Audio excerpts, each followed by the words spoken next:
अब हम बात कर लेते हैं प्रमुख पर्यटन स्थल की। दोस्तों आप भी जानते हैं कि पर्यटन स्थल के अंदर में क्या है, नालंदा है। वो नालंदा जिसको बख्तियार खिलजी ने 2 बार जला दिया है ना। कुमारगुप्त के शासनकाल में स्थापित नालंदा विश्वविद्यालय बिहार का धरोहर रहा है। गया के अंदर में क्या है दोस्तों, तो आप भी जानते हैं कि गया के अंदर में क्या रहा है, तो बौद्ध धर्म का ये केंद्र रहा है। गया में ये किस धर्म का केंद्र रहा है, बौद्ध धर्म में बोधि वृक्ष है, यहाँ पर भगवान बुद्ध को ज्ञान की प्राप्ति हुई है ना। पटना आपको पता ही है, गोलघर है। पटना ऐतिहासिक राजधानी रहा है बिहार का, है ना, और ऐतिहासिक महत्व भी रहा है पटना का। और भी बहुत सारे पर्यटन स्थल हैं बिहार के अंदर में, जैसे राजगीर हो गया। राजगीर में क्या है, तो गर्म कुंड है पानी का, है ना। राजगीर में पहाड़ी इलाका है। वैशाली के अंदर में पहला स्तूप है, गणतंत्र का प्रतीक है। मनेर में मनेर शरीफ का दरगाह है, एग्जाम का पूछा हुआ सवाल है। बिहार शरीफ के अंदर में उदंतपुरी विश्वविद्यालय है। और जैन धर्म का कहानी कहां शुरू होता है, तो पावापुरी से शुरू होता है। प्रमुख धार्मिक केंद्र के अंदर में अभी अभी मैंने आपको बता दिया। देखिए ये बौद्ध धर्म के लिए, ये सब धर्म देख लीजिए, ये किस धर्म के अनुयायियों के लिए है, तो आप भी जानते हैं कि बौद्ध धर्म के अनुयायियों के लिए। पटना साहिब आपको ही पता है किसके लिए, गुरु गोविंद सिंह यानी सिख धर्म के लिए। पावापुरी आपको ही पता है जैन धर्म के लिए। गया आपको पता ही है बौद्ध धर्म के लिए। फुलवारी शरीफ और मनेर आपको पता ही है किस धर्म के लिए, तो इस्लाम के लिए, मुस्लिम धर्म के लिए। वैशाली किस लिए, तो आप भी जानते हैं गणतंत्र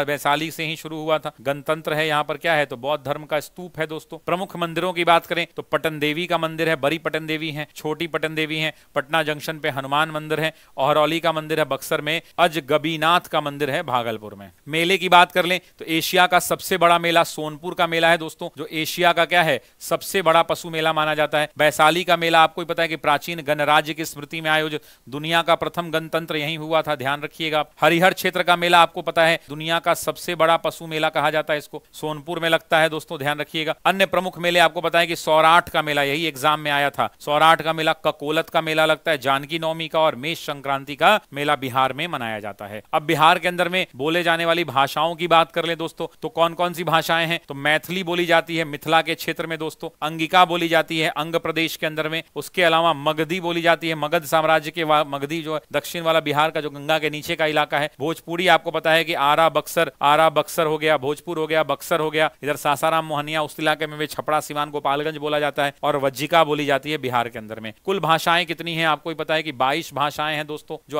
हमारे संविधान में सूची में है। संविधान की सूची में कितनी भाषाएं हैं, 22 हैं।